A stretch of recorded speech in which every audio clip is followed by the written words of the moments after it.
Rob here at etrailer.com, and today you're going to be taking a look at the etrailer Class 3 custom fit trailer hitch receiver on our 2019 Nissan Frontier. So here's what our hitch is going to look like once we have it installed. The cross tube is going to be pretty well hidden behind the bumper. We may see just a little bit underneath, but the main thing we're going to see is that receiver tube at the back of our bumper. Now it is a Class 3, which means it's going to give us that 2-inch by 2-inch receiver tube opening and have the widest variety when it comes to options of accessories that we can mount up. Whether we want to go hit the trails, we can put a bike rack in there, take some bikes with us. If we need to make room inside the bed or the cab of our truck, we can put a cargo carrier back here. Or if we have some really elongated gear, we can put a bed extender in there. Or if we simply just need to move one of our trailers, we can use a ball mount. But regardless of how we're going to be using our hitch, all of the accessories are going to mount to the hitch pin hole here on the side. Now the hitch is going to accept a standard 5/8 pin and clip. Now these are not included with the hitch, but you can pick them up here at etrailer.com, along with some locking devices to make sure your accessories are secure, and anti-rattle devices to cut down on the noise when you're driving down the road. Now if you are going to be towing a trailer, you're going to need a spot to hook up your safety chains. And our connection point is going to be a loop style welded to the bottom of the receiver tube. And you can see we got plenty of room to get most size hooks on, the smaller sized ones, or if we even have some of the larger oversized hooks. We'll still have plenty of room to get those hooked on and take them off. One thing I really think that makes the etrailer hitch stand apart from the other hitches is the finish. Our etrailer hitch here is going to have a flat black carbide finish on it, opposed to the high gloss finish you see on most hitches. And this not only is going to blend in really well at the bottom of your truck, so it's not a really big eyesore, but at the same time it's going to hide dirt and scratches really well, opposed to the high gloss where you're going to see every little tiny imperfection in it.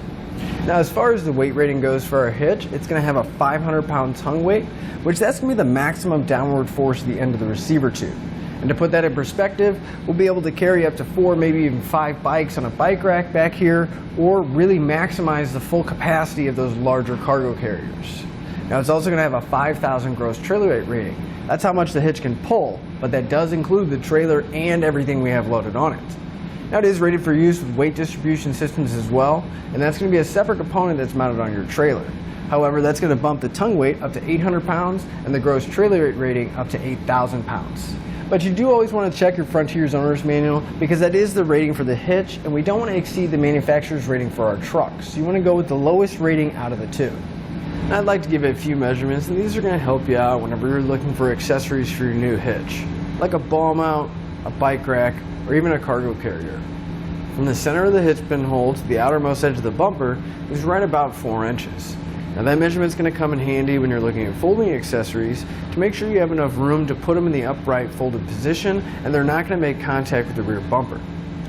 From the ground to the inside top edge of the receiver tube opening is going to be right about 18 inches. That measurement is going to help you out whenever you're looking for a ball mount so you can find the appropriate riser drop to match up to your trailer. But now that we've seen what our hitch looks like and gone over some of the features, let's walk through the installation together. To begin our installation, we want to come to the back of our Frontier, and we're going to come underneath the rear so we can see and get access to the rear frame rail. We're going to go ahead and point out the mounting locations for our hitch. They're both going to be the same on each side. So right at the bottom of the frame rail, we'll have 3 threaded holes. Those are the 3 holes that our hitch is going to go into. But before we raise our hitch up, what I like to do to make sure that it's not going to cross thread is I'm going to take a little bit of spray lubricant. I'm going to spray it inside each one of the weld nuts. Then I'm going to come back with a nylon brush, clean it out, make sure there's no dirt, debris, or rust in there, so we don't have to worry about the bolts cross threading.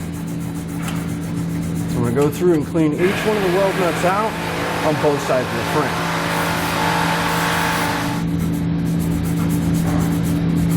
And it's not a bad idea to grab one of the new bolts from your kit and just make sure that you can easily thread it in by hand. But while we have our hardware here, I'll go over the combination that we're going to use to hold our hitch up. We're going to grab one of our new bolts. We'll follow it up with a conical tooth washer. There's little teeth on there. You want to make sure those are facing up towards the frame rail or away from the head of the bolt. Line up our hitch with the threaded holes.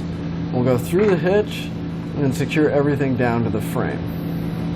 And it's going to be the same combination for all 3 holes on each side of the frame. Now with the next set of hands, we're going to lift our hitch up. We're going to line up the holes in the bottom of the frame, the holes in our hitch. We'll grab one of our bolts and a conical tooth washer. You want to get at least one bolt started by hand on each side. Get a couple threads in there. That way we know the hitch will support itself and it's not going to fault out.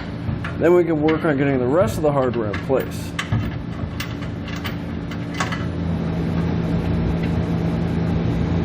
Then you want to come back with either a 19mm or a 3/4 inch socket and tighten up all your hardware.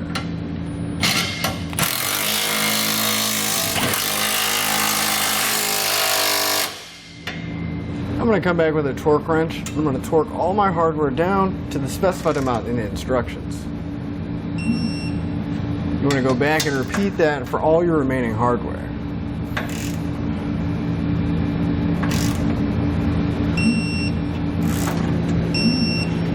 Once all your hardware is torqued down, that'll finish up your installation and your look at the eTrailer Class 3 custom fit trailer hitch receiver on our 2019 Nissan Frontier.